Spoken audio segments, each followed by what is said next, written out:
ಇವತ್ತು ಮಾಧ್ಯಮದಲ್ಲಿ ನಾನು ವರದಿ ನೋಡಿ ನನಗೆ ಗಾಬರಿ ಆಯಿತು, ಶಾಕ್ ಆಯಿತು.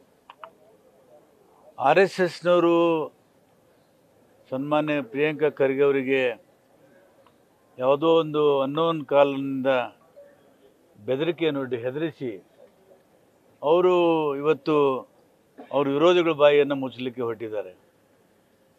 ಪ್ರಿಯಾಂಕಾ ಖರ್ಗೆಗೆ ಕೊಟ್ಟಂಥ ಬೆದರಿಕೆ ಇದು ಇವತ್ತು ಪ್ರಜಾಪ್ರಭುತ್ವಕ್ಕೆ ಕೊಟ್ಟಂಥ ಬೆದರಿಕೆ.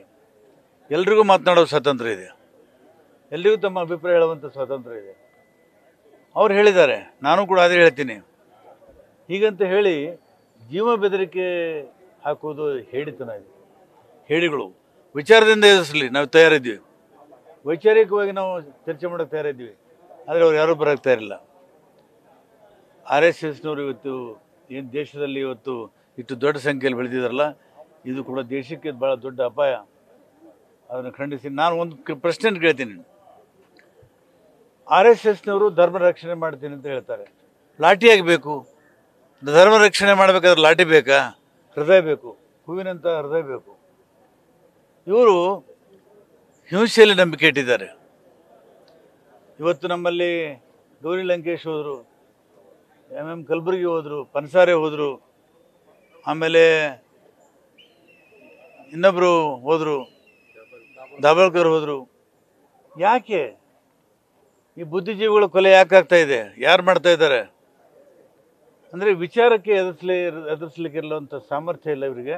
ಹಾಗಾಗಿ ಈ ಥರ ಹೆದರಿಕೆಯನ್ನು ಒಡ್ಡಿ ನಾವು ಹೆದರಿಸ್ತಾ ಇದ್ದಾರೆ. ನಾವು ಯಾರು ಕೂಡ ಹೆದರೋದಿಲ್ಲ. ನಾವು ಎದುರಿಸ್ತೀವಿ, ವಿಚಾರದಿಂದ ಎದುರಿಸ್ತೀವಿ. ನಾವು ಜನರನ್ನು ಸಂಘಟನೆ ಮಾಡ್ತೀವಿ, ಅದ್ರ ವಿರುದ್ಧ ನಾವು ಮಾತಾಡ್ತೀವಿ. ಇದು ಗಾಂಧಿ ಕೊಲೆ ಹಿಂದೆನೇ RSS ಇದೆ ಅನ್ನುವಂಥದ್ದು ಇತಿಹಾಸದಲ್ಲಿದೆ. ಇದಕ್ಕಿಂತ ದೊಡ್ಡ ಉದಾಹರಣೆ ಯಾವ್ದು ಬೇಕು?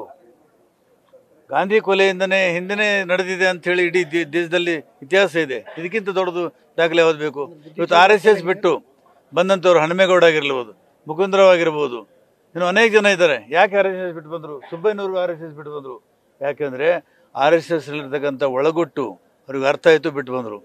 ಪಾಪ ಅಮಾಯಕರು, ಹಿಂದುಳಿದವರು, ಬಡವರು, ಅವರಿಗೆಲ್ಲ ಹುಡುಗರಿಗೆ ಎಮೋಷ್ನಲ್ ಫೀಲಿಂಗ್ ಕೊಟ್ಟು ಅವ್ರ ಭಾವನಾಶಕ ವಿಷಯಗಳನ್ನು ಹೇಳಿ ಬರೀ ಧರ್ಮದ ದ್ವೇಷ, ಜಾತಿ ದ್ವೇಷವನ್ನು ಹರಡಿ ಈ ದೇಶವನ್ನು ಹಾಳು ಮಾಡಲಿಕ್ಕೆ ಹೊರಟಿದ್ದಾರೆ.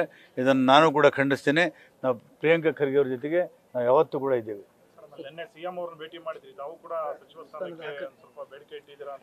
ನೋಡ್ರಿ, ಬೇಡಿಕೆ ಇಡೋದ್ರಿಂದ ಸಚಿವ ಸ್ಥಾನ ಸಿಗಲ್ಲ. ಅದು ಹೈಕಮಾಂಡ್ ನಿರ್ಧಾರ ಮಾಡ್ತಾರೆ. ನಾನು ಅಧಿಕಾರದ ಹಿಂದೆ ಬಂದು ರಾಜಕಾರಣ ಮಾಡಿಲ್ಲ. ನಾನು ಚಳವಳಿಯಿಂದ ಬಂದಿದ್ದೀನಿ. ಆಗ ನಾನು ಹೆಚ್ಚಿಗೆ ತಲೆ ಕೆಡಿಸ್ಕೊಳ್ಳೋದು. ಯಾರು ಸರ್ಟಿಫಿಕೇಟ್ ಡ್ಯೂ ಕೊಡೋರ? ಕ್ಷೇತ್ರ ಜನ ಕೊಟ್ಟಿದ್ದಾರಲ್ಲ, ಅದಕ್ಕೆ ಕೇಳ್ತಾ ಇರೋದು. ಆಯ್ತು ಬಿಡ್ರಿ. Thank you. ನ್ಯೂಸ್ ಫಸ್ಟ್, ನಿರ್ಭೀತಿಯಿಂದ ನಿಮ್ಮ ಪರವಾಗಿ.